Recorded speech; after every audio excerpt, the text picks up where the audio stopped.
आज समझते हैं दुनिया की सबसे मशहूर पर्सनल फाइनेंस किताब रिच डैड पुअर डैड के सबसे बड़े सबक को। स्कूल जाओ, अच्छे नंबर लाओ और एक सुरक्षित नौकरी पकड़ लो, है ना? यही सलाह तो हम सबको मिली है। पर रॉबर्ट कियोसाकी के हिसाब से ये सलाह पुरानी हो चुकी है, और तो और खतरनाक भी। क्या हो अगर ये जाना पहचाना रास्ता असल में एक फाइनेंशियल ट्रैप हो? किताब यहीं से शुरू होती है। अब देखिए, लेखक के दो पिता थे, एक पढ़े लिखे, दूसरे 8वीं पास, और पैसों पर दोनों की सोच बिल्कुल अलग थी। एक कहते थे पैसा सारी बुराई की जड़ है, दूसरे का मानना था पैसे की कमी सारी बुराई की जड़ है। गरीब डैड की सलाह थी खूब पढ़ो ताकि अच्छी कंपनी में नौकरी मिले। अमीर डैड कहते अच्छी कंपनी खरीद सको। एक का कहना था पैसे के मामले में कोई रिस्क नहीं लेना, दूसरे सिखाते थे रिस्क को मैनेज करना सीखो।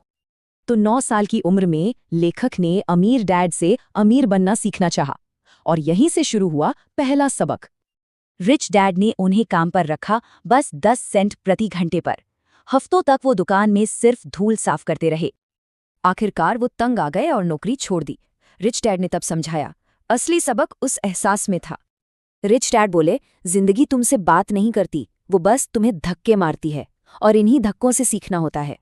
मकसद था कम सैलरी का दर्द महसूस कराना, क्योंकि वही गुस्सा और निराशा ही सीखने पर मजबूर करती है।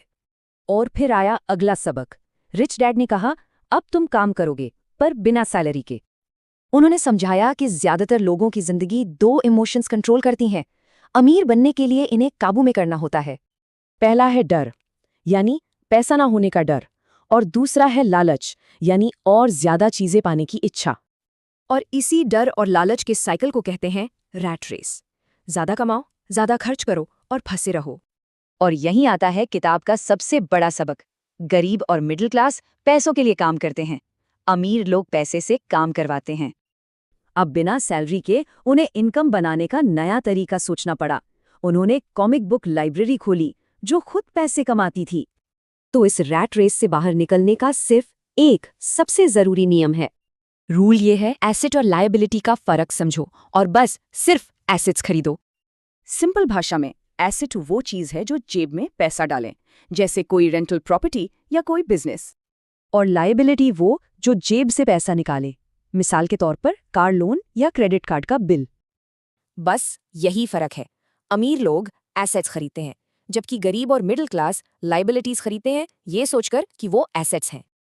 और यही किताब एक बड़ा सवाल छोड़ जाती है, क्या अपना घर एक एसेट है या फिर सबसे बड़ी लायबिलिटी?